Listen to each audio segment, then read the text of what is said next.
স্বরূপ বিস্মৃতি, আমি কে? আমি ভগবানের অংশ, আমি জড় নই, আমি সচ্চিদানন্দ ভগবানের অংশ। মমৈবাংশ জীবলোকে জীবভূত সনাতন মনঃ ষষ্ঠান ইন্দ্রিয়াণি প্রকৃতিস্থানি কর্ষতি। ভগবানের অবিনাশী অংশ, প্রকৃতির সাথে তাদাত্ম্যতার কারণে সেই চৈতন্য স্বরূপ জীব, একে জীব বলা হচ্ছে। জীব কিন্তু শুদ্ধ আত্মা নয়, জীব আত্মা, জীবরূপী আত্মা ছিলেন, আত্মা হয়ে গেছে জীব, দোনো মিলে হয়ে গেছে জীবাত্মা। দোনো আলাদা, কিন্তু আত্মা হলো চেতন আর শরীর হলো জড়। আত্মার কোনো শরীর নেই, অশরীরী চেতন সত্তা, কিন্তু প্রকৃতি তাকে একটি স্বরূপ দেয়, চতুর্বিংশতি তত্ত্ব।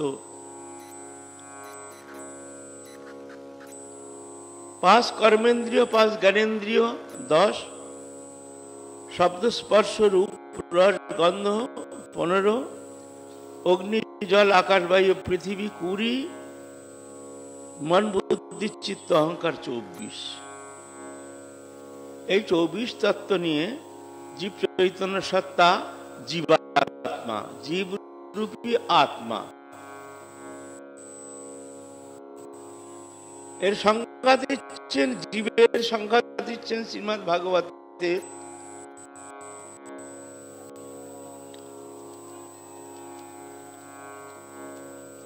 ভূতেন্দ্রিয় অন্তঃকরণাৎ প্রধানাৎ জীব সংগীতাৎ। ভূত এবং অন্তঃকরণ প্রধান যে, তাকে জীব বলা হয়। ভূত মানে পঞ্চমহাভূত, আকাশ বায়ু পৃথিবী। তো 5 তত্ত্ব হলো দৃশ্যমান জগৎ, নাম রূপাত্মক। যার নাম আছে, যার রূপ আছে, তার নাম আছে। আমরা যা দেখতে পাই, চোখ খুলেছি, প্রতিটি বস্তু যা আমার চোখের সামনে আসছে তার একটা রূপ নিশ্চয়ই আছে। রূপ আছে তো ওর নামও আছে। যেমন হারমোনিয়াম, এটা বিছানা, ওটা মাইক, ওটা চাদর, ওটা আকাশ, ওটা মানুষ, ওটা মালা। হ্যাঁ, একে বলে নাম রূপাত্মক। এ হলো জড় বস্তু, চেতন নয়। এটা হলো প্রকৃতি। হ্যাঁ, নাম রূপাত্মক যেটা, সেটা হলো প্রকৃতি। তো প্রকৃতির সাথে ওর তো আত্মার তো শরীর নেই, ও খেলা করার জন্য প্রকৃতিকে আশ্রয় করলো। প্রকৃতি তাকে একটি স্বরূপ দিল, চতুর্বিংশতি তত্ত্ব। তাতে ও এসে বিলয় করে, নিজেকে বিলয় করে দিয়ে হয়ে গেল জীবাত্মা, জীবরূপী আত্মা। ভূত ইন্দ্রিয়, 10 ইন্দ্রিয়, 5 কর্মেন্দ্রিয়, হস্ত পদ বাক পায়ু উপস্থ। হস্ত পদ বাক পায়ু উপস্থ, এই 5 কর্মেন্দ্রিয়। 5 জ্ঞানেন্দ্রিয়, চক্ষু কর্ণ নাসিকা জিহ্বা ত্বক, এই 5 জ্ঞানেন্দ্রিয়। অন্তঃকরণ, মন বুদ্ধি চিত্ত অহংকার, একে বলে অন্তঃকরণ। এর যে প্রধান, প্রধান মানে নিজেকে অহংকার করছে যে আমি, মানে শরীরটা এই চতুর্বিংশতি তত্ত্বের ভিতরে প্রবেশ করে সে শরীরটাকে মনে করছে আমি। এই মানে ভোগায়তন দেহটাই আমি, শুধু শরীরটাকেই সে মনে করছে আমি। এ হলো জীবাত্মার স্বরূপ। কিন্তু বাস্তবিক আমি শরীরটা নই। ভগবানের সাথে আমার অভিন্ন অখণ্ড অবিচ্ছেদ্য সম্বন্ধ, নিত্য সম্বন্ধ ছিল, আছে, থাকবে। সংসারের সাথে মানে দৃশ্যমান শরীরের সাথে এবং শরীর সম্বন্ধী বস্তুর সাথে এবং তদ্বিষয়ক স্ত্রী পুত্র কুটুম্ব পরিবার ধন জন বৃত্ত বৈভব এর সাথে আমার সম্বন্ধ ছিল না, হয় না, হবে না, হতে পারে না। কিন্তু ওটাকেই আমি সত্য মেনে নিয়েছি। আর আমার যে সত্যকারের যে সম্বন্ধ, সেই সম্বন্ধটাকে আমি ভুলে গেছি। যার জন্য এই বিস্মৃতির জন্য, এই ভুলটাই হলো জীবাত্মার সংসার চক্রে আবর্তনের মূল কারণ। মানে পুনঃ পুনঃ সংসার চক্রে যে আবর্তন করছে, 84 লাখ জনিতে ভ্রমণ করছে, এই আবর্তনের মূল কারণ হলো গিয়ে এই স্বরূপ বিস্মৃতি আমি কে, ভুল করে শরীরটাকে মনে করছে আমি। আমি ভগবানের সাথে আমার সম্বন্ধ। শরীরটা যদি আমার হবে, তাহলে আমার ধরেন বয়স এখন 80 বছর, 70 বছর, কি এর আগে আমি ছিলাম না? আমি ছিলাম। একদিন শরীরটা ফেলে আমি চলে যাব, তাহলে শরীরটাকে নিয়েই আমি যাব? তা তো নয়, একে ফেলে দিয়ে যেতে হবে আমাকে। শরীরটা আমি নই, যদি শরীরটাকে মনে করছি আমি, এ বিভ্রান্তি, এ ভুল হয়ে গেছে, এ স্বপ্নবৎ। বাস এই বিস্মৃতির জন্য জীবের সংসার চক্রে পুনঃ পুনঃ আবর্তন করছে। এই ভ্রান্তি, এই ভুলটা যতদিন পর্যন্ত নষ্ট না হবে, ততদিন পর্যন্ত এই সংসার চক্রে আবর্তনের নিবৃত্তি কোনো কালে হবে না। অনন্তকাল তুমি সংসার চক্রে পুনঃ পুনঃ আবর্তন করতে থাকো, কোথাও তুমি শান্তি পাবে না। আর এরকম থোড়ি যে তুমি আবার মরার পরে মনুষ্য জন্ম পাবে, সম্ভব নয়। মনুষ্য জন্ম পেতে হলো ভগবত উপাসনার দরকার। সুন্দর একটি মানবতন পেতে হলে তাকে ভগবত উপাসনা করা প্রয়োজন। হ্যাঁ, সেই জন্য মনে করবেন না যে আমি মরে গেলে আবার মনুষ্য জন্ম প্রাপ্ত করব, আবার কর্মসংস্কার অনুসার, আবার না জানে আমার কর্মসংস্কার না জানে কোন জনিতে আমাকে নিয়ে ফেলে দেবে, কোনো গ্যারান্টি নেই। কবে আবার অনন্তকাল ঘুরতে ঘুরতে কবে আবার মনুষ্য তনু পাবো, তবে আমি আবার হরিভজন করার জন্য আমি সুযোগ পাবো। সেই দিন আমি হরিভজন করে আবার মুক্তির পথের দিকে আমি এগোবো।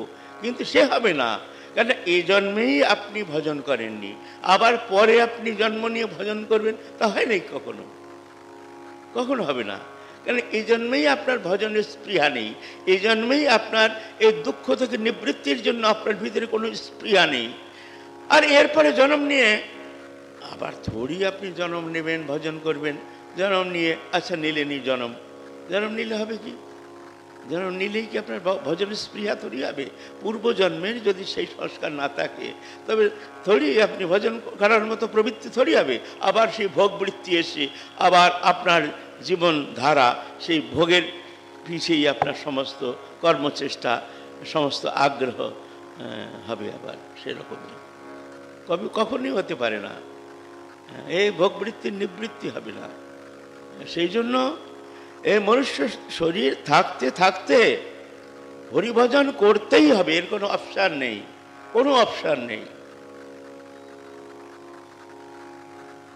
এই শরীরটা হলো একটা নৌকা বিশেষ, এই নৌকার দ্বারাই ভবসাগর পার তুমি হতে পারবে, অন্য কোনো নৌকা নেই। দেবতারা পর্যন্ত, তারা পর্যন্ত প্রার্থনা করে যে আমার ভারত ভূমিতে আমার একটা সুন্দর মানব তনু প্রাপ্ত করব। আমি বড় ভুল করেছি, আমি খালি শুভ বাসনা নিয়ে শুভ কর্ম অনুষ্ঠানের কারণে আমার আজকে স্বর্গে এসেছি বটে, কিন্তু ক্ষেমে পুণ্যে মাত্র লোকং বিশান্তি এবং তৈ ধর্ম মনুপ্রপন্না গতঙ্গতা কাম ও কামা লভন্তে। পুণ্যক্ষয় হলে আবার মর্তলোকে আসবে, আবার শিয়াল কুত্তা হয়ে আবার ঘুরবে। স্বর্গলোক একটা বড় কিছু নয়, স্বর্গলোক আমরা না জানি কতবার ঘুরে এসেছি, এর কোনো ইয়ত্তা নেই। স্বর্গ একটা বড় জিনিস নয়। এখানে যখন শুভ কর্ম মঙ্গল অনুষ্ঠান করি, যেমন দান পুণ্য আদি, সেবা, দরিদ্রের সেবা আদি মঙ্গলমূলক যেসব কর্ম করি, যখন সেই কর্মটা, সেই কর্মের ফলসমূহ যদি এই শরীরের দ্বারা এর সংসারে হয়ে যায়, তাহলে তো এরকম একটি জন্ম দেবে, সেখানে রাজা মহারাজা ধনবান হয়ে খুব ভোগ করবে। কিন্তু এর অধিক যদি আপনার সেই পুণ্য সঞ্চিত হয়, তখন দেখে এই শরীরের দ্বারা হবে না। কারণ এই শরীরটা এমন, এই শরীরটার দ্বারা বেশি ভোগ করা সম্ভব নয়। ভোগের যে 5টি উপকরণ, শব্দ স্পর্শ রূপ রস গন্ধ। শব্দ, এই যে আমরা কথাবার্তা শুনছি, প্রিয়জনের মিষ্টি বাক্য, ছোট ছোট বাচ্চার মিষ্ট কথা, আমার প্রিয়জনের প্রিয় ব্যবহারমূলক যে মিষ্টি শব্দ, সেটা শুনে আমি আনন্দ পাচ্ছি। হ্যাঁ, চোখের দ্বারা জগতের, ভৌতিক জগতের দৃশ্যমান জগৎকে দেখে আমি আনন্দ পাচ্ছি। জিহ্বার দ্বারা আমি চতুর্বিধ খাদ্যজ আহার্যজ আমি সংগ্রহ করে আমি খাচ্ছি, আমার আনন্দ পাচ্ছি। ত্বকের দ্বারা নানা প্রকার আমার স্পর্শ আনন্দ, আলাদা আলাদা সম্পর্ক অনুসারে সব স্পর্শ আনন্দ আলাদা আলাদা। যেমন বাচ্চাকে কোলে নিয়ে তার স্পর্শ আলাদা, হ্যাঁ, মায়ের কোলে বসে তার একটা আনন্দ আলাদা, প্রিয় বন্ধুকে বক্ষে ধারণ করে তার একটা আনন্দ আলাদা, আমার মিত্রকে কণ্ঠে সংলগ্ন করে তার একটা আনন্দ আলাদা। এরকম স্পর্শ সুখ আলাদা সম্বন্ধ অনুসারে স্পর্শ সুখ আলাদা আলাদা। শব্দ স্পর্শ এতেই ভাবছি আমি, এতেই আনন্দ, কিন্তু বাস্তবে এতে আনন্দ নেই। জড়বস্তু কখনো চেতনধর্মী আত্মাকে আনন্দ দিতে পারে না। আনন্দ চেতনধর্মী, আনন্দ আর আত্মা আলাদা নয়। যেই আনন্দ সেই আত্মা, কিন্তু জীব চৈতন্য সত্তা ভ্রমিত হয়ে নিজের স্বরূপ বিস্মৃতির কারণে প্রকৃতিস্থ হয়ে প্রকৃতির জাতক গুণসমূহে আকৃষ্ট, সে মনে করছে এই এতে আনন্দ আছে, এতে আনন্দ আছে, স্ত্রীতে আনন্দ, পুত্রে আনন্দ, ধন জন বিত্ত বৈভব সংসার, এতে আনন্দ, কিন্তু পায় না, আনন্দ হতে পারে না। অনিত্যম সুখং লোকমিমাং প্রাপ্য ভজস্ব মাম। অর্জুন, এর সংসার অনিত্য এবং সুখ শূন্য। যদি সুখ পেতে চাও আমার ভজন করো। হ্যাঁ, এখানে আনন্দ যেটা পাচ্ছি এটা হলো একটা আরোপ প্রত্যারোপ মাত্র। আরোপ করছি, আরোপ আর প্রত্যারোপ। বাস্তবে জড়ীয় বস্তু চেতনধর্মী আত্মাকে আনন্দ দিতে পারে না। যতক্ষণ পর্যন্ত আমি একে আপন মনে করি তখনই একে মনে করি এ আমার আপন, এ আমার প্রিয়জন। বাস্তবে তা নয়। যতক্ষণ আনন্দ পাচ্ছি ততক্ষণ পর্যন্ত, হ্যাঁ না? সেই জন্য ওই চেতন সত্তা যে ও ভুলে গিয়ে প্রকৃতির সাথে তাদাত্ম্যতার কারণে সে মনে করছে দৃশ্যমান জগতে আনন্দ। যেমন মৃগ মরীচিকায় যেমন জলভ্রম হয়, দূর থেকে দেখলে মনে হচ্ছে যেন জল আছে। যেমন মরুভূমি প্রদেশে সূর্য কিরণের দূর থেকে দেখা যায় যেন জলের মতন। তো তৃষার্থ জীবাত্মা কী করে, পিপাসার্থ সে মনে করে জল আছে, মানে জল নেই। ও জলের ভাবে জল আছে, ভাগতে থাকে। এইভাবে ও প্রাণ ত্যাগ করে, ওখানে জল নেই, দেখতেই জলের মতন। তেমনি এই সংসারে দেখা যায় যেন শান্তি আছে, আনন্দ আছে, কিন্তু নাই, একটা স্বপ্নবধ। ও ভাগতে বাস জন্ম থেকে মৃত্যু পর্যন্ত শান্তির সুখের অনুসন্ধান করতে করতে দুঃখী হয়ে তারপরে অনন্ত দুঃখ নিয়ে সে আবার নতুন আনন্দের অনুসন্ধানে 84 লাখ জনিতে আবার পুনঃ আবর্তনের জন্য সে আবার প্রস্তুতি নিয়ে চলতে থাকে। এই চলছে জীবের দশা। বলছে, তাই বলছেন যে এই মানব তনু পেয়ে যে সংসার থেকে মুক্তির জন্য যে চেষ্টা না করে সে আত্মহত্যাকারী, সে মানব আত্মাকে হত্যা করছে। এমন সুন্দর মানব তনু, এমন সুন্দর মানব জীবন, জ্ঞান বিবেক বিচার বৈরাগ্য সব কিছু দিয়ে ভগবান নিজ সৃজনী শক্তির দ্বারা এত সুন্দর একটি নির্মাণ কার্য, এমন সুন্দর একটি রচনা, এমন সুন্দর একটি মানব তনু নির্মাণ করেছে। এই তনুটি যদি ভগবত উপাসনায় শরীরটি সমর্পিত হয়ে ভগবত উপাসনা করে তাহলে অমৃত ফল দেবে। আর ভোগের নিমিত্ত যদি আমার সমস্ত কর্মচেষ্টা হয় তাহলে জহর পয়দা করবে, বিষ পয়দা করবে, বিষাক্ত হয়ে যাবে। সেই জন্য শরীরটা থাকতে থাকতে হরিভজন করা অত্যন্ত প্রয়োজন। না হলে ভারী ভুল হয়ে যাবে। সেই ভুলের নিবৃত্তি অনন্তকালে সম্ভব নয়। আবার কখন মানব তনু পাবে তখন তুমি ভজন করবে, কখনো সম্ভব নয়। এখন বর্তমানে তোমার সামনে সুন্দর মানব জীবন রয়েছে, তুমি পেয়েছো, যেটা হাতে পেয়েছি, হাতে পেয়ে আমি সেইভাবে আমি ভগবত উপাসনার জন্য নিজেকে সমর্পিত করে আমি উপাসনা করতে করিনি। ভোগোন্মুখী স্পৃহা প্রবৃত্তি আমার উপাসনায় বাধক হয়ে আমাকে এগোতে দিচ্ছে না। তীব্র ভোগস্পৃহাই কারণ। তুমি আগে জন্মে কি কোথায় কবে ভজন করবে? অসম্ভব বাদ। সেই জন্য শ্রীমদ্ ভাগবত বলছেন যে এই মানব তনু একমাত্র পরম মঙ্গল সাধনের শ্রেষ্ঠ একটি উপায় বিশেষ ভগবান কৃপা করে। আমরা বলি প্রভুর আমার প্রতি কৃপা নেই, আমার প্রতি কোনো কৃপা নেই। আরে কৃপা নেই, কৃপা নেই। ভগবান তোমাকে একটি মানব জীবন দিয়েছে, সবচেয়ে বড় কৃপা। তুমি জানো এ দুর্লভ মনুষ্য দেহ দেহিনাং ক্ষণভঙ্গুর তথাপি দুর্লভং মন্যে বৈকুণ্ঠ প্রিয়দর্শিনা। দুর্লভ মানব জন্ম পেয়ে তুমি নিষ্ক্রিয়তার কারণে, তুমি ভোগবৃত্তির কারণে, তুমি সংসার মুগ্ধতার কারণে, তুমি ভগবত স্মৃতির কারণে তুমি পুনঃ পুনঃ আবর্তনের জন্য তৈরি হচ্ছ। আর তুমি দোষ দিচ্ছ ভগবানকে যে আমার প্রতি কোনো কৃপা নেই। যিনি এই সংসার থেকে পার লাগিয়েছেন, সবই এই সংসারের মধ্য দিয়ে, এই সংসারের সুখ দুঃখ,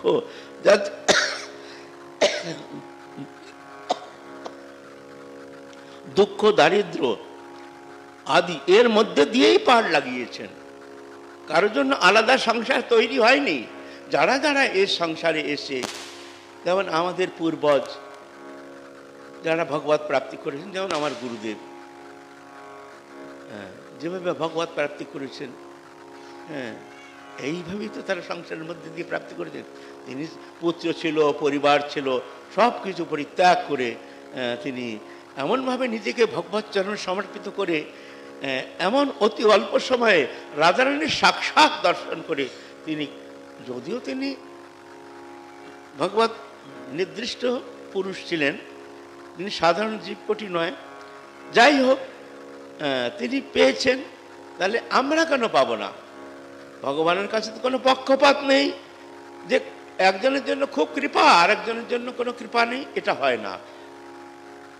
কৃপা আছে, কিন্তু আমি সেই কৃপাটাকে ধারণ করছি না, যার জন্য কৃপা সামনে এসেও সেই কৃপা ফিরে চলে যাচ্ছে, নিষ্ক্রিয় হয়ে সেই কৃপা চলে যাচ্ছে। সেই জন্য এই শরীর থাকতে থাকতে হরিভজন করাই সর্বোত্তম সর্বোত্তম বুদ্ধিমত্তা। এর উপরে কোনো বুদ্ধিমত্তা নেই। তাই এখন উপাসনার জন্য ভগবানের অনন্ত নাম, অনন্ত রূপ, অনন্ত গুণ, অনন্ত লীলা, এই উপাসনা আমাদের সনাতন ধর্ম যে সেটা অনন্ত। অনন্ত হওয়ার জন্য দিক অনন্ত, রূপ অনন্ত, নাম অনন্ত, লীলা অনন্ত। এ অনন্তের কোনো পরিভাষা নেই। অনন্ত মাইনাস অনন্ত ইজ ইকুয়াল টু অনন্ত। অনন্ত মাইনাস অনন্ত ইজ ইকুয়াল টু অনন্ত। সেই জন্য এ অনন্তই, এর অন্তহীন। সেই জন্য এই উপাসনা পদ্ধতিও অনন্ত, হ্যাঁ না? তো বিশেষ করে ভগবানের যে উপাসনা পদ্ধতি মোটামুটি 3 প্রকার। ভগবানের ত্রিবিধ প্রকাশ। একটা হলো জ্ঞানময় প্রকাশ, একটা হলো ঐশ্বর্যময় প্রকাশ, একটা হলো মাধুর্যময় প্রকাশ। 3 প্রকাশ সত্য, 3 প্রকাশ নিয়েই পূর্ণ ভগবত্তা। একদেশীয় নয়। ভগবান সাকার, শিব সাকার, সগুণ এবং কৃষ্ণ স্বরূপ না, অনন্ত রূপ, রাম রূপ, কৃষ্ণ রূপ, শিব রূপ, অনন্ত রূপ তার। তবে হ্যাঁ, এর প্রকাশের তারতম্য আছে। যেমন চন্দ্রমা, চন্দ্রমা যেমন দ্বিতীয়ার চন্দ্রমা, তৃতীয়ার চন্দ্রমা, চতুর্থীর চন্দ্রমা, মানে চন্দ্রমার প্রকাশের তারতম্য। এখন দ্বিতীয়ার দিন যদি আমি বলি যে চন্দ্রমা অতটুক, চন্দ্রমাটা অতটুক, বলে তা না, চন্দ্রমার প্রকাশটা অতটুক। চন্দ্রমা পূর্ণই আছে, হ্যাঁ, চন্দ্রমা পূর্ণই আছে, শুধু খালি ওই প্রকাশ। দ্বিতীয়ার দিনে আপনি যদি মনে করেন যে আমি চন্দ্রমার পূর্ণ প্রকাশ দেখব, অসম্ভব। দ্বিতীয়ার দিনে অতটুকুই প্রকাশ, কিন্তু এ বলা যাবে না চন্দ্রমা কিন্তু অতটুকু। চন্দ্রমা পূর্ণই আছে। তেমন ভগবান আছেন, ভগবানের অনন্ত লীলা স্বরূপ আছেন, কিন্তু প্রকাশের তারতম্য, সেই পূর্ণ প্রকাশ একমাত্র বৃন্দাবনে কৃষ্ণ স্বরূপে। তারই বিশেষ মহিমান্বিত দোনো মিলনভূমি, মিলিত তনু, রসরাজ মহাভাব শ্রীকৃষ্ণ চৈতন্য প্রভু। তিনি এসেছেন কলিহত জীবের জন্য, অনর্পিত চরিং চিরাত করুণ অবতীর্ণ কলৌ, সমর্পয়েত উন্নত উজ্জ্বল রসাংশ ভক্তি শ্রিয়াম, হরিপুরট সুন্দর দ্যুতি কদম্ব সন্দীপিত, সদা হৃদয়ে কন্দরে স্ফুরত বসছি নন্দন। সেই বস্তু তিনি দিতে এসেছেন করুণায়, করুণার্ধ চিত্ত নিয়ে এসেছেন এই কলিযুগে, যেই কলিযুগে কোনো যুগে কোনো ভগবান এই স্বরূপটি দেননি। এই মঞ্জুরি স্বরূপ উপাসনা পদ্ধতি। আমার যে স্বরূপটা রয়েছে, আমি যে ভগবানের অভিন্ন অংশ, ভগবান আমার, আমি ভগবানের, এরও উপরের বস্তু এটা। এক হলো এর সত্তার ত্রিবিধ অবস্থা, একটা হলো অশুদ্ধ সত্তা, একটা হলো শুদ্ধ সত্তা, একটা হলো বিশুদ্ধ সত্তা। অশুদ্ধ সত্তা হলো এইটাই, শরীরটা অশুদ্ধ কেন না, এটার ভিতরে রস, রক্ত, মাংস, মেদ, অস্থি, মজ্জা, শুক্র সপ্ত ধাতুতে বনা শরীরটা, আর পরিবর্তনশীল, তাই না? এই পরিবর্তন হচ্ছে আরম্ভ, স্থিতি, পরিবর্তন, পরিবর্তন, সংকোচন, প্রলয়, বলে বলে পরিবর্তন হচ্ছে। আরম্ভ হচ্ছে মাতৃজঠরের থেকে, স্থিতি 100 বছর ধরেন, পরিবর্তন আণবিক পরিবর্তন হচ্ছে, বাড়ছে, পরিবর্তন হচ্ছে, স্থিতি হচ্ছে, তারপরে সংকোচন, বৃদ্ধাবস্থায় ফির সংকুচিত হচ্ছে শরীরটা, ধীরে ধীরে ধীরে সংকুচিত হচ্ছে, সব চামড়া ঢিলা হয়ে যাচ্ছে, সব সংকুচিত হচ্ছে, চুল পুকে যাচ্ছে, দাঁত পড়ে যাচ্ছে, সংকুচিত হচ্ছে। এখন আর প্রসারণের আর সমান নেই। আমি যদি লাখ প্রচেষ্টা করি, লাখ ভিটামিন, প্রোটিন আমি যদি খেতে থাকি, অথবা বড় বড় ডাক্তার, বড় বড় বৈজ্ঞানিকের সান্নিধ্যে এসে আমি যদি লাখ প্রচেষ্টা করে যদি চেষ্টা করি যে আমি সেই যৌবনে ফিরে যাব, সম্ভব নয়, হবে না। সংকোচন, সংকোচন শুরু হয়ে গেছে। তারপরে গিয়ে প্রলয়, শরীরটাকে ছেড়ে দিতে হবে তোমাকে। শরীরের অবস্থা এ ধাতব পদার্থে, 7 ধাতুর ধাতব পদার্থ দিয়ে গড়ায় শরীরটা। তো এই যে আমিটা, শরীর ধর্মী যে আমিটা, এটা হলো অশুদ্ধ সত্তা। এর ভিতরে রয়েছেন ভগবানের অভিন্ন অংশ, মমৈবাংশ জীবলোকে, আমার অংশ। ও হলো শুদ্ধ সত্তা, সে মায়াতীত, গুণাতীত, ইন্দ্রিয়াতীত, লোকাতীত, ভগবানের অংশ, সে আত্মা, শুদ্ধ আত্মা। আর এই যে মঞ্জুরি স্বরূপটা, সে হলো বিশুদ্ধ সত্তা, যে সত্তাটা ওই জীবাত্মার সাধন চেষ্টার দ্বারা ওখানে পৌঁছানো সম্ভব নয়। যেটি মহাপ্রভুর অবদান, করুণা অবতীর্ণ কলৌ, সমর্পয়েত উন্নত উজ্জ্বল রসাম।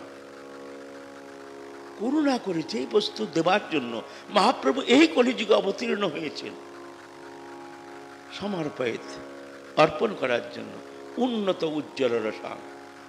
কি সে উন্নত উজ্জ্বল রস? সেটা কি? সেটা হলো এই মঞ্জুরি স্বরূপ।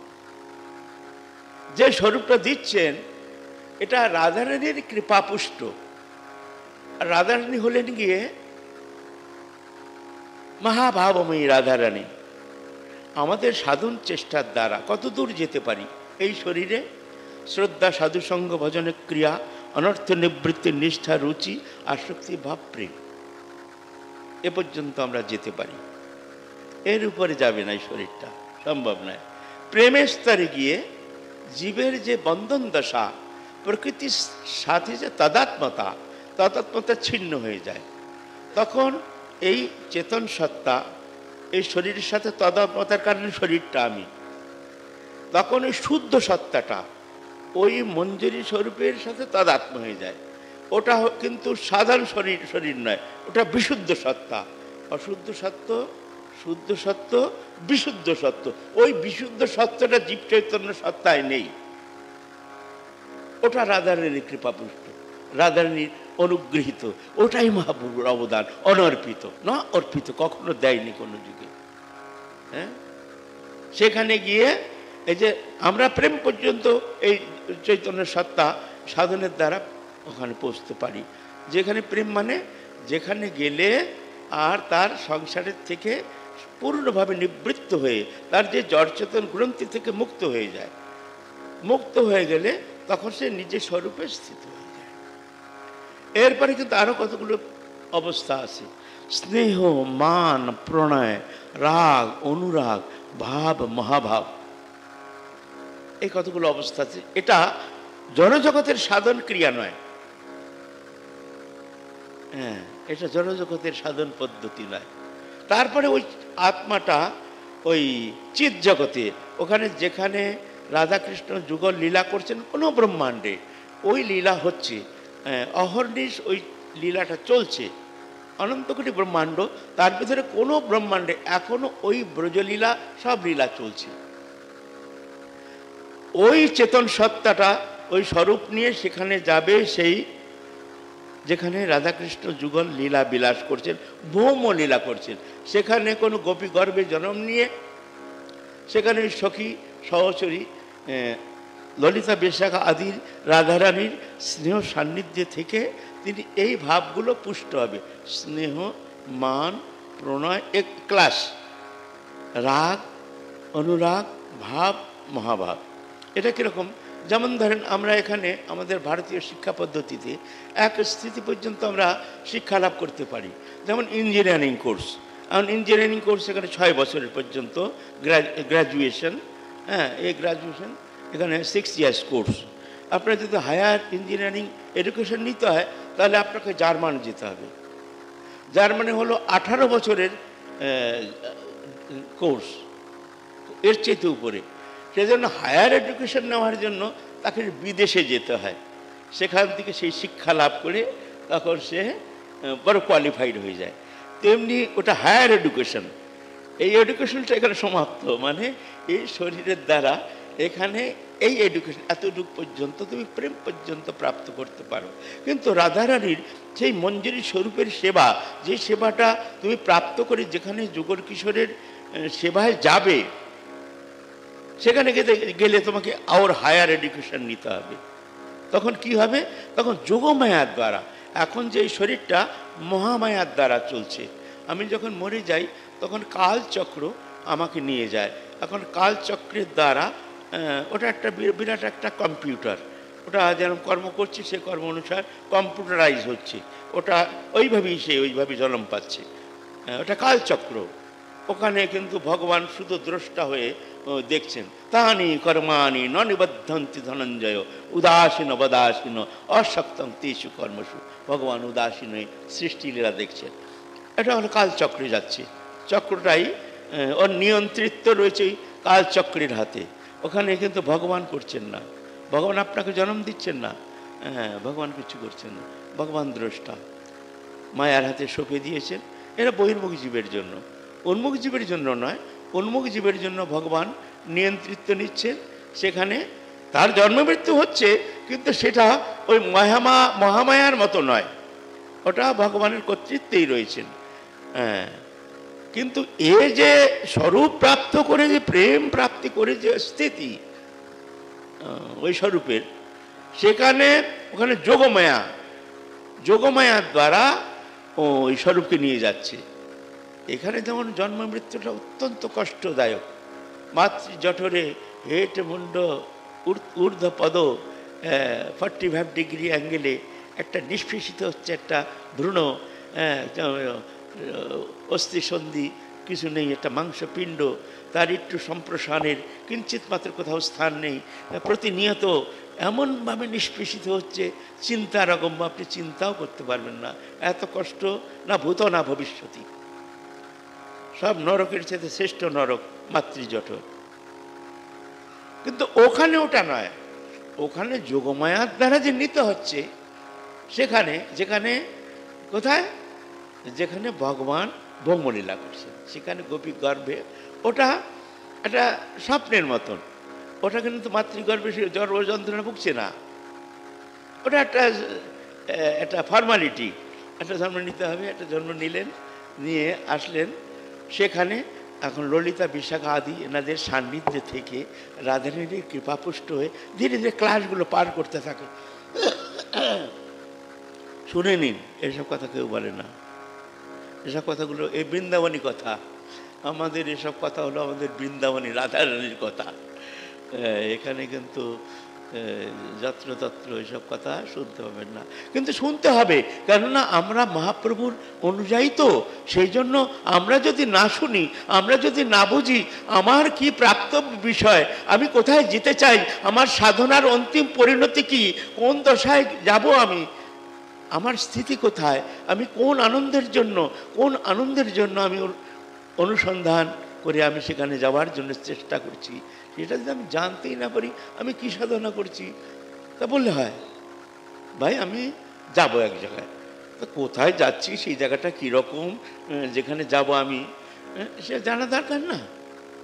রাস্তাটা কেমন, কোন রাস্তায় যাব, হেঁটে যাব না গাড়িতে যাব না ট্যাক্সিতে যাব না এরোপ্লেনে যাব, ভাই আমি জানি না, আমাকে যেতে হবে। তাহলে তো হবে না, আমাকে যেতেই হবে। আমি মহাপ্রভুর অনুযায়ী, আমি মহাপ্রভুর চরণ সান্নিধ্যে এসেছি, এখন আমি মুক্তির চরম উপায় আমি পেয়ে গেছি। আমাকে গুরু কৃপা করে সেই মুক্তির উপায় দিয়ে দিয়েছেন, সেই প্রেম প্রাপ্তির আমাকে উপায় আমাকে দিয়ে দিয়েছেন, অথচ আমি জানি না। আমার কাছে একটি হীরাখণ্ড রয়েছে, আমার কোমরে রয়েছে ধরেন, বা কোথাও রয়েছে, কিন্তু আমি ভুলে গেছি, আমি জানি না। তা আমি জানি না বললে ওটার কোনো নিষ্ক্রিয়, ওটার কোনো দাম নেই। যেটা আমার হাতে নেই বা কোথায় আছে আমি জানি না, তা ওর দাম কি করে দেবো, কিন্তু আছে আমার কাছে। তখন এটা তো গুরু জানিয়ে দেবেন, দেখো এটা মহাপ্রভুর অবদান, এই হীরাটা তোমার কোমরের, এই দেখো হীরাটা, এইটা দেখো, এই যে জিনিসটা তোমাকে দিয়েছে, এখানে এই বস্তু তোমাকে প্রাপ্ত করতে হবে। সেই জন্য মঞ্জুরি উপাসনা পদ্ধতি। এইবার ওই আত্মাটা তখন যাবে সেইখানে যেখানে নিত্যলীলা রাধাকৃষ্ণ যুগল বিহার করছেন, সেখানে গিয়ে ওই তাদের সান্নিধ্যে থেকে ওই একটি স্টেজ পার করে, ওইটা যেটা এই পঞ্চভৌতিক শরীর দ্বারা সে সাধন করে সেখানে যাওয়া সম্ভব নয়। হ্যাঁ, মুক্ত অবস্থা প্রাপ্ত হবে, তার জন্মমিত্র চক্রে যেতে হবে না। এখানে প্রেম পর্যায়ে গিয়ে যদি সেই স্বরূপ প্রাপ্ত করে, তাকে আর সংসারে আসতে হবে না, এ দুঃখ পেতে হবে না, তিনি মুক্ত।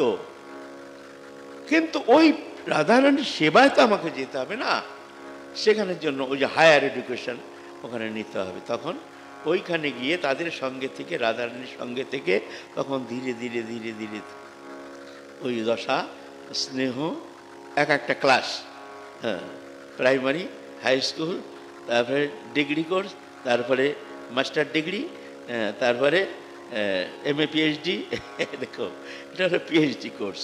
হ্যাঁ, স্নেহ, মান, প্রণয়, রাগ, অনুরাগ, ভাব, মহাভাব দশা, এই দশা প্রাপ্ত হয়ে সেই দশায় পুষ্ট হয়ে হয়ে গেল তার স্বরূপ সিদ্ধি। এইবার তার যাত্রা, এইবার তিনি চলেছেন রাধারানীর সেবায়, নিভৃত নিকুঞ্জে রাধারানীর চরণ প্রান্তের দিকে তিনি এগিয়ে চলেছেন। হ্যাঁ, সেখানে এগিয়ে চলেছেন। তা এই যে কালকে যদি আমি থাকি এখানে, কালকে আমি আবার ওই বিষয়ে আস্বাদন করব, কিভাবে রাধারানীর সাথে মিলন হচ্ছে, কি অবস্থাটা, আজকে বলবো না, আজকে অনেক সময় লেগে যাবে। কেননা এত হালকাভাবে নিলে, হালকাভাবে, এগুলো তো শব্দের ব্যাপার নয়, এগুলো তো বিদ্বত্তার ব্যাপার নয়, এগুলো আস্বাদনের ব্যাপার। এটা শাব্দিক নয় যে একটা শব্দ শুনছি মাত্র, তা নয়, এটা চিন্তনীয় বিষয়, চিন্তা করে তাকে অনুধাবন করার বিষয়। হ্যাঁ, তো এই হলো মহাপ্রভুর উপাসনা পদ্ধতি। তো সাধনের 3 অবস্থা, একটা হলো জ্ঞানময় প্রকাশ, যে প্রকাশ ভগবানের নাম নেই, রূপ নেই, গুণ নেই, লীলা নেই, কিছু নেই, তিনি অনন্ত অখণ্ড, তিনি এক আনন্দ সত্তা মাত্র, এই জ্ঞানময় প্রকাশ। যারা জ্ঞানবাদী, যারা নিরীশ্বরবাদী, তারা এই উপাসনা করে। এটাও স্বীকৃত, এটাও আমাদের সনাতন ধর্মে অস্বীকৃত নয়। অনেকে বলেন এটা নয়, ভগবানের তো এরকম, আর তারা বলে না, ভগবানের নাম রূপ কী আছে, ভগবান একটা শরীর বিশেষ ধরি, অনন্ত শরীর তার, সেই জন্য ভগবান অনন্তময়, তার একটা ফিগার হতে পারে কখনো? তো ওটা কল্পনা, ওটা মায়া। আর এরা বলেন যে না, ভগবান অনন্ত, তারই এরকম তর্ক বিতর্ক, এ তর্ক বিতর্কের অগম্য, এ তো কৃপাসাধ্য, অনুভববেদ্য, এ অনুভববেদ্য কৃপাসাধ্য বস্তু, এটাকে তর্কের দ্বারা কখনোই নিরসন করা যায়, এ একটা বিশেষ মূর্খতা, এটা হয় না। এই জন্য গীতায় স্বীকৃত হয়েছে, গীতায় স্বীকৃত স্বীকার করেছেন। যেমন অতক্ষণ প্রযুক্ত না, এবং শতযুক্তা যে ভক্তাস্তাং পর্যবাসতে যে চপ্পকর মব্বক্তং তেষাং কে যোগবিদ উত্তমা। হে কৃষ্ণ, এর ভিতরে কে উত্তম যোগী? যে ভক্তি দ্বারা তোমার উপাসনা করছে আর যে অক্ষর ব্রহ্মের উপাসনা করছে, এর মধ্যে কে শ্রেষ্ঠ? তখন ভগবান দুটোই সমাধান করছেন। কে শ্রেষ্ঠ? তখন ভগবান বলছেন মজ্জাসত মনোজমাং শ্রদ্ধাযুক্ত উপাসতে, বলো না,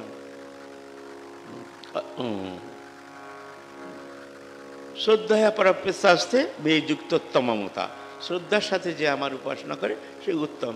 যে তৎপক্ষর মনির্দেশ অব্যক্তম পর্যুবাসতে সর্বত্র চিন্তঞ্চ কুটুস্তম চলং ধ্রুবং সংনিমিন্দ্র গ্রামং সর্বত্র সমুদ্র তে প্রাপ্তবন্তী মামেব সর্বভূত হিতরথ ক্লেশ অধিকরস্তেষাম অব্যক্ত শক্ত চেতসাম অব্যক্তই কথির দুঃখং দেবদ্বিরবাপতি। বলছে যে নির্বিশেষ উপাসনা পদ্ধতি এটাও হয়, এরাও আমাকে পায়, কিন্তু এই শরীরধারী মানুষের জন্য নির্বিশেষ ব্রহ্ম উপাসনা এটা অত্যন্ত কঠিন। সেই জন্য বলছে ভক্তির দ্বারা যে তাকে উপাসনা করে এটা শ্রেষ্ঠ পন্থা। তো দোনো পন্থাই আমাদের স্বীকৃত। সেই জন্য তর্কের অগম্য, যারা তর্ক করে নিতান্ত মূর্খ, শুধু শাস্ত্রের দ্বারা, তর্কের দ্বারা কখনো ভগবত তত্ত্বের নিরূপণ হতে পারে না, এটা অনুভববেদ্য, কৃপাসাধ্য। তারপর হলো ঐশ্বর্য প্রধান উপাসনা পদ্ধতি। ভগবান অনন্ত, তার নাম অনন্ত, রূপ অনন্ত, লীলা অনন্ত। ভগবান নারায়ণ, মহাবিষ্ণু, সেখানে তার সেবা নেই, কিছু নেই, কিন্তু ভগবানের কখনো ভুক পেয়াস লাগে, ভগবানের ক্ষুধা লাগে, ভগবান ঘুমায়, ভগবানের গরম লাগে, কিন্তু আমাদের কৃষ্ণ তার ক্ষুধা পায়, তার ঘুম আসে, তাকে পাংখা করতে হয়, তার ক্ষুধা লাগে। কেন? কি জন্য? ভগবানের কিছু কমই আছে? তিনি আত্মারাম, আপ্তকাম, পূর্ণ কাম, তার আবার ক্ষুধা তৃষ্ণা কোথায়? তাহলে এটা কি ব্যাপার? এটা মাইক তো। এ বিষয়ে যদি সময় পাই কালকে আলোচনা করব, কারণ এখন প্রসঙ্গটা অনেক বড় হয়ে যাবে না। সেই জন্য আমি শুধু একটা দিগদর্শন দিয়ে যাচ্ছি আজকে। যদি কাল সময় হয়, কালকে আমরা মহাপ্রভুর প্রদত্ত যে মঞ্জুরি ভাব উপাসনা তার কিঞ্চিত ঝলক দেওয়ার চেষ্টা করব, যদি মহাপ্রভুর কৃপা হয়। আচ্ছা, তার ঐশ্বর্যময় প্রকাশ, যেখানে ভগবান অনন্ত বিভু, সরৈশ্বর্যপূর্ণ ভগবান, এটা হলো ভগবানের বিভু রূপ। যারা ঐশ্বর্য প্রধান উপাসনা করেন তারা, তাদের কোনো সেবা নেই, বাস ভগবান অখণ্ড ভূমানন্দ, ভগবান বিদ্যমান, শুধু তারা তার স্তব স্তুতি বন্দনা করছেন। সেখানে সনক সনন্দ, সনত কুমার, মনীন্দ্র, যোগীন্দ্র আদি তার স্তব স্তুতি বন্দনা করছেন। ভগবান সেখানে কোনো ক্রিয়া নেই, সেখানে শুধু আনন্দ আনন্দ। এই ঐশ্বর্য প্রধান উপাসনা পদ্ধতি। তারপরে তৃতীয় হলো ভগবানের মাধুর্যময় প্রকাশ। এ মাধুর্যময় প্রকাশ বৃন্দাবনে, আমাদের বৃন্দাবনী উপাসনা। শুনে নিন, একটু করে শুনুন। উপাসনা অনেক রকম। তন্ত্র উপাসনা করছে যারা, মাতৃ উপাসনা করছেন বাংলায়। যেমন আমাদের ভারতবর্ষের এক এক প্রদেশে এক এক রকম উপাসনার প্রাধান্য। যেমন পূর্ব ভারতে তন্ত্র উপাসনা, মাতৃ সাধনার প্রাধান্য। এ পূর্ববঙ্গটঙ্গ আদি যে ওইদিকে আপনার আসাম ঠাসাম, মেঘালয়, নাগাল্যান্ড, মণিপুর, মিজোরাম আদি থেকে শুরু করে এখানে সব মাতৃ উপাসনার প্রাধান্য। এ পশ্চিমবঙ্গে মাতৃ উপাসনার প্রাধান্য। আবার আপনি উত্তর ভারতে যাবেন, সেখানে ব্রহ্ম উপাসনার প্রাধান্য, সেখানে ওম ওম, বুঝলেন না? যেখানে যাবেন গেরুয়াধারী ওম ওম, ওখানে যুগল কৃষ্ণের রাধেশ্যাম ফাতেশ্যামকে শুনবেও না, এই উপাসনা। আবার দক্ষিণ ভারতে যান, সেখানে শিব, ওম নম শিবায়, শিবের উপাসনা পদ্ধতি। আর মধ্য ভারতে যান, সেখানে রাম আর কৃষ্ণ রয়েছেন। যেমন ভারতের হৃদয়টা যেমন তেমনি ওখানে মধ্য ভারত, ওখানে যেখানেই যাবেন সেখানে রাধাকৃষ্ণ উপাসনা আর রাম উপাসনা, সব বৈষ্ণব উপাসনা পদ্ধতির প্রাণকেন্দ্র হলো মধ্য ভারত। এক এক জায়গায় আলাদা আলাদা উপাসনা, সবই ঠিক, হ্যাঁ না? তো আমাদের এই উপাসনা পদ্ধতির প্রাণ কেন্দ্র হলো বৃন্দাবন। এখানে ভগবান কিন্তু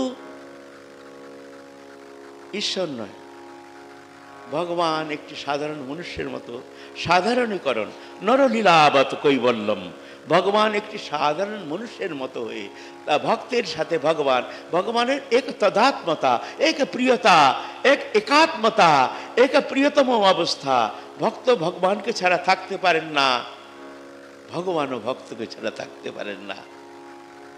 এখানে কিন্তু আলাদা, ওখানে ভগবানের একটু কৃপা কটাক্ষ প্রাপ্তির জন্য যোগেন্দ্র মুনীন্দ্র যুগ যুগান্তর ধরে তপস্যা করছে, কিন্তু কিছুই পাচ্ছেন না। তারপরে একটুখানি স্বরৈশ্বর্য, একটুখানি সিদ্ধি, অনিমা লঘিমা গরিমা প্রাপ্তি, প্রাকাম্য বসিপ্ত ঈক্ষিপ্ত যত্র কাম সাহিত্য, অষ্টসিদ্ধি পেয়ে নিজেকে কৃতকৃত্য মনে করছে, আমি বহুত কিছু পেয়ে গেছি, ঐশ্বর্য অনেক। ভগবানের কোনো একটা ছটাও নয় ঐশ্বর্য, এতেই তৃপ্ত। বৃন্দাবনী উপাসনায় এখানে যোগেন্দ্র মুনীন্দ্র যুগ যুগান্তর ধরে তার একটু কৃপা প্রাপ্তির জন্য কত যুগ যুগান্তর কঠোর তপস্যা করছে, তাকে পাচ্ছে না। তার একটু কৃপা পেয়ে, একটু ছটা পেয়ে, একটু ঐশ্বর্য পেয়ে নিজেকে কৃতকৃত্য মনে করছে। আমাদের বৃন্দাবনী উপাসনা উল্টা, ভগবান ভক্তের পিছনে পিছনে যাচ্ছে। হ্যাঁ, ভগবান ভক্তের পিছনে পিছনে যাচ্ছে। অহং ভক্ত পরাধীন অস্বতন্ত্রী বদ্ধীজ।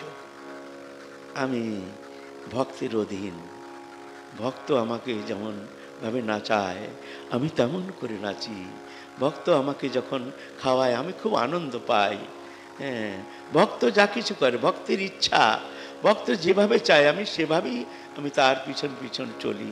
এখানে ভগবান আপনার ভগবত্তা ভুলে যান ভগবান যে আমি ভগবান। আর ভক্ত তাকে মানতে রাজি নয় যে তিনি ভগবান। বলে তিনি কে, তোমার কি হয়? বলে সে আমার কি হয় আমি জানি না, আমি জানি না। এইটুক শুধু জানি, সে আমার সব থেকে প্রিয়তম, সে আমার সব থেকে নিকটতম, তাকে ছাড়া আমি কিছু জানি না, তাকে ছাড়া আমি কিছু জানি না, আমি কিছু চাই না। সব থেকে প্রিয়তম, সব থেকে নিকটতম আমার আত্মার আত্মা। ওনারা উপাসনা করছেন সেই প্রেম দিয়ে না, ওনারা তার তপস্যার দ্বারা তাকে প্রসন্ন করার চেষ্টা করছেন। আর ভগবান তার তপস্যা অনুযায়ী তাকে একটা সিদ্ধি ফিদ্ধি দিয়ে যাও, বাড়ি যাও। এখানে বলছেন তা না, এখানে এই প্রেমের সাধনা। সেই জন্য আমাদের সাধনা হলো গিয়ে সম্বন্ধ অবিধিও প্রয়োজন। একটা হলো সম্বন্ধ, ভগবানকে উপাসনা করছি, তার সাথে আমার সম্বন্ধটা কি? সম্বন্ধ তো জানতে হবে না, যার উপাসনা করব এই বোধটা হওয়া উচিত। তো সম্বন্ধ, তিনি আমার সবচেয়ে প্রিয়তম, সবচেয়ে নিকটতম সম্বন্ধ বোধ। যত দ্বারা প্রাপ্তি, এটা হলো অবিধিও। কিসের দ্বারা প্রাপ্তি? ভক্তির দ্বারা প্রাপ্তি। ভক্তি হলো অবিধিও। আর আমার প্রয়োজন কি? প্রয়োজন হলো প্রেম। এই প্রেমের উপাসনা।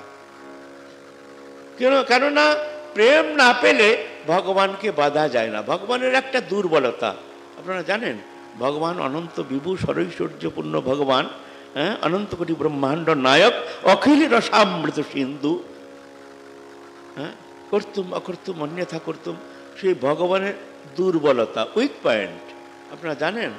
ভগবানের উইক পয়েন্ট, ভগবানের দুর্বলতা, হ্যাঁ, ভগবানের দুর্বলতা আছে, উইক পয়েন্ট আছে।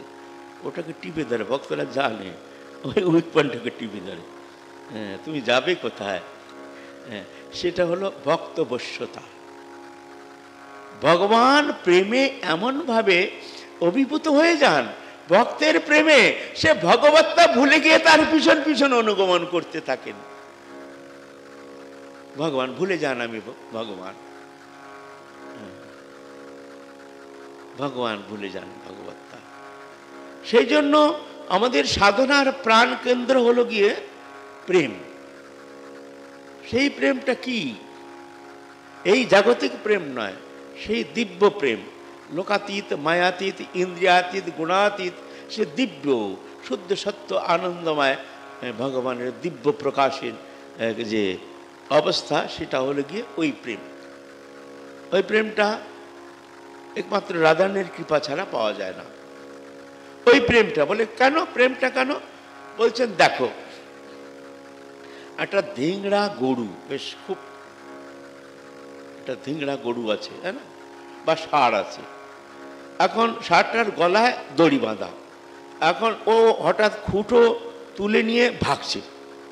এখন তুমি যদি সেই ষাঁড়টাকে ধরতে যাও, তোমাকে মেরে দেবে, কারণ ওর সাথে আমি পারবো না। তাহলে কি করা যায়? তখন আমি ছুটছি, ওকে কিন্তু বাঁধতে হবে আমাকে, কিন্তু উপায় নেই, ওকে ধরার উপায় নেই। তো কি করা যায়? আমার নজরটা কোথায় থাকে জানেন? ওই দড়িটার দিকে।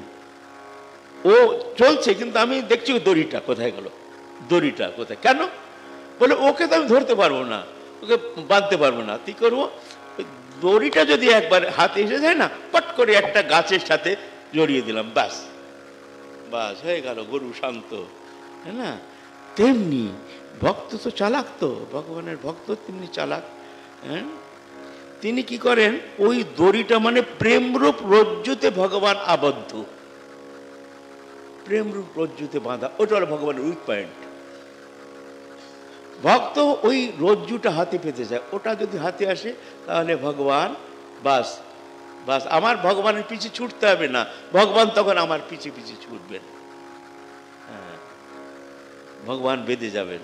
সেই জন্য শ্রীমদ্ ভাগবতে বলছেন, অস্তে বমঙ্গ ভগবান মুকুন্দ মুক্তি দদাতি স্করিচিত স্মহন ভক্তি যোগং। ভগবান মুক্তি দিয়ে দেন, যে সাধন করলে মুক্তি দিয়ে দেন। মুক্তি মানে এ সংসার চক্র সে মুক্ত হয়ে, এ বন্ধন থেকে মুক্ত হয়ে তিনি সচ্চিদানন্দ স্বরূপে তিনি মিশে যান, মুক্তি দিয়ে দেন। দাদা আমি মুক্তি দাদাতি স্করিছে স্মন ভক্তি যোগন। কিন্তু এই ভক্তিযোগ, এই প্রেম লক্ষণা ভক্তি ভগবান দিতে চান না। বলে কেন? বলে ভগবান বলে আমি অবশ্যই বিবশ হয়ে আমি তার পিছনে পিছনে ছুটতে হয়, আমি বন্ধন দশা স্বীকার করে তার অনুযায়ী হয়ে তাকে প্রসন্ন করার জন্য আমাকে ছুটতে হয়। কেন? ভক্ত আমাকে ভালোবেসে প্রেমে এমনভাবে আবদ্ধ করে নেয় যে আমি কোনো মতো অবস্থাতেই আমি সেই প্রেম শৃঙ্খল থেকে মুক্ত হতে পারি না। সেই জন্য আমি ভুলে যাই অহং ভক্ত পরাধীন অস্বতন্ত্রী বুদ্ধিজ। আমি অস্বতন্ত্র, আমার স্বতন্ত্রতা নেই, ভগবানের স্বতন্ত্রতা নেই। ভগবান, এটা কিন্তু কোনো ভাববাদ নয় যে ভাবের সাথে বলছেন, এটা ভাবের ক্রিয়া। আপনি যে বলছেন এটা আপনাদের ভাব, বলে ভাব নয়, এটা প্রেমের ক্রিয়া, সত্য এটা। কিন্তু সেই প্রেম সাধন করতে হলে আমাকে কিছু না কিছু দিতেই হবে। সংসারে একটু সুখ পাওয়ার জন্য আমার কত চেষ্টা, সারাটা জীবন আমি সংসারের জন্য সমর্পিত হয়ে কত রকমভাবে চেষ্টা করেও আমার ঘরের যারা প্রিয়জন তাদের মুখে আমি একটু হাসি ফেলাতে পারি না, হ্যাঁ, তাদের একটু সুখ দিতে পারি না, আমিও সুখী হতে পারি না। আর সেই প্রেম পেতে চাই যে অনন্ত কোটি ব্রহ্মাণ্ডের সমস্ত সুখ সমৃদ্ধি, অনন্ত কোটি ব্রহ্মাণ্ডের সমস্ত সুখ সমৃদ্ধি যদি একীভূত করে কাউকে প্রেজেন্টেশন করা যায়, এই নাও। আর একদিকে ভগবানের সেই প্রেমের এক বিন্দু, বলছে এর সাথে কম্পেয়ার করা যাবে না, এ তুচ্ছ, অতি তুচ্ছ। ওই প্রেমের কিঞ্চিত মাত্র যার হৃদয়ে একবার ওই আবির্ভূত হয়েছে, তিনি অনন্ত কোটি ব্রহ্মাণ্ডের সুখকে তিনি ধিক্কার দেন, ফিরেও তাকান না ওর দিকে। হ্যাঁ, আমরা তো ছোটোখাটো একটুখানি সামান্য বিষয় পেয়ে, সামান্য একটু দৃশ্যমান ভোগ পেয়ে, সামান্য একটুখানি আনন্দ পেয়ে অতি আমরা নিমগ্ন হয়ে যাই, ভগবানকে ভুলে যাই। আর সেই প্রেম পাবো আমি? সেই জন্য না, এই হলো আমাদের প্রেমের সাধনা। ওই প্রেমটি পেতে হবে, ওই প্রেমের সাধনা যে আমাদের সাধনার একমাত্র প্রাণ কেন্দ্র। কেননা সেই ভগবানকে আমার একান্তভাবে পেতে হবে। ভগবানকে তিনি তো বন্ধন দশা প্রাপ্ত হতে পারেন না কেন? তিনি অনন্ত, তিনি বিভু, তাকে কখনো বাধা যায় না। কিন্তু ওই ভগবান বিভু আনন্দ ভগবান এই প্রেমের দ্বারা তিনি বন্ধন দশা প্রাপ্ত হয়ে ভক্তের পিছে পিছে অনুগমন করেন। সেই জন্য আমাদের সাধনার প্রাণকেন্দ্র হলো গিয়ে প্রেম, সম্বন্ধ অবিধীয় প্রয়োজন প্রেম। এই বস্তুটি এবং তারও চরম পরম প্রাপ্তি যে মঞ্জুরি স্বরূপ উপাসনা, এটা অনর্পিত চরিঞ্চির, অনর্পিত না, কখনো কোনো ভগবান এই বস্তুটি অর্পণ করেছেন বা দিয়েছেন। করুণা করে, করুণা অবতীর্ণ কলৌ, করুণা করে তিনি এই কলিযুগে ওই বস্তু দিতে এসেছেন। কি বস্তু? সমর্পয়েত উন্নত উজ্জ্বল রসাং, সমর্পণ করার জন্য উন্নত উজ্জ্বল রস। সেই রসটি কি? এই মঞ্জুরি উপাসনা পদ্ধতি। আপনারা সবাই মহাপ্রভুর অনুযায়ী সবার তিলকণ্ঠী মালা আছে, সুতরাং এ বিষয়ে কিঞ্চিৎ তো আমার জানা প্রয়োজন। কোন রসের উপাসক আমরা, আমাদের গন্তব্যস্থল কোথায়, এটা জানা তো একটু প্রয়োজন আছে না? সেই জন্য এই বিষয়ে আমরা আলোচনা করার জন্য চেষ্টা করছি। যদি কালকে সম্ভব হয় তো কালকে আমরা আবার এই পরবর্তী বিষয়টা একটুখানি কিঞ্চিৎ দিগদর্শনের জন্য চেষ্টা করব। কারণ আমি তো সেই অধিকারী নই, সেই যোগ্যতা নেই, সেই অনুভব নেই, অশেষ বিশেষ দোষের আকর আমার ভিতরে কিছুই নেই, কোনো গুণ নেই, কোনো ভক্তি নেই, কোনো বিদ্বত্তা নেই। তবু মনে হয় যেন তার কথা গুণকীর্তন করি, কিন্তু কি করব, আমার ভিতরে কিছুই নেই। জয় জয় শ্রী রাধে।